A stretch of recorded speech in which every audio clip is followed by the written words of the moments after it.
Go on over to the side. There, for instance. Place the scissors like this. A little further.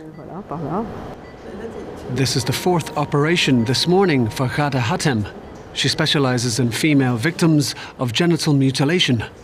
They come to the Saint-Denis women's shelter in a poor neighbourhood of North Paris.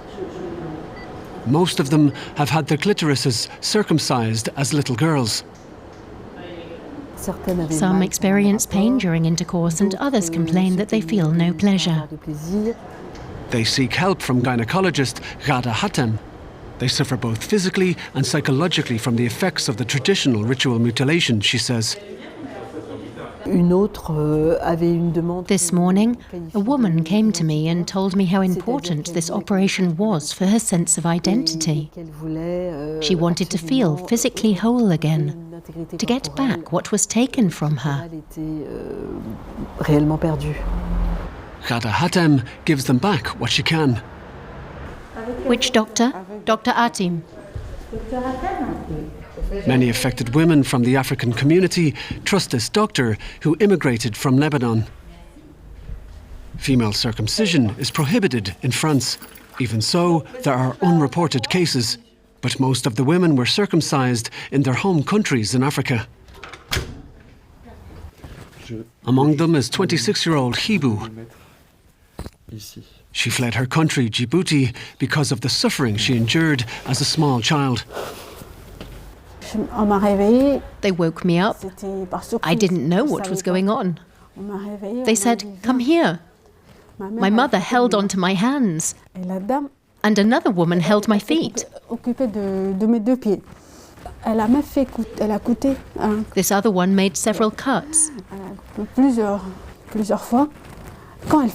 When she did, I just felt pain. I didn't take any medication to ease the pain. I just suffered.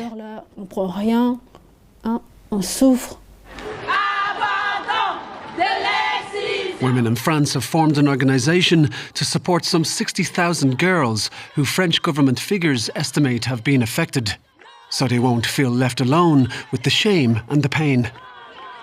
They're demanding that parents stop sending girls born in France to their countries of ethnic origin to be circumcised. It's insane that after 5,000 years they're still doing it, even though everybody knows it's pointless, that no religion demands it, and it has extremely negative consequences for their health. I agree, it's surreal. The mutilation is often done with nothing more than this. It's up to Ghada Hatem to repair what she can of the damage in her operations at the shelter.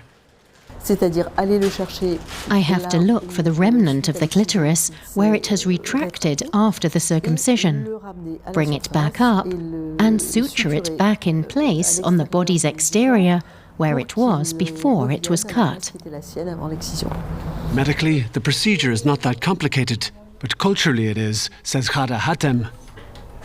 The women's families still regard female circumcision as an act of moral purity. It was thanks to Dr. Hatem's courage that she managed to create a place to deal with an issue that to many is still such a taboo. Her energy was crucial, but I think her success is equally due to her exceptional courage and determination. Ibu doesn't want the operation for herself. She's afraid she'll feel the pain again. But she applied for asylum in France, also to protect her daughters. My children can't experience what I went through. Never. I know the road I've travelled, and I won't let it happen to them. Because it was torture. Together with her patients, Ghada Hatem hopes to bring about a change. We're fighting to stop female circumcision because obviously prevention is better. It's good to have the operation, but better never to have been cut at all. But many still have a long road to travel. So Ghada Hatem plans to open more shelters like this in France that offer the operation and a chance at a better life for the women who have it.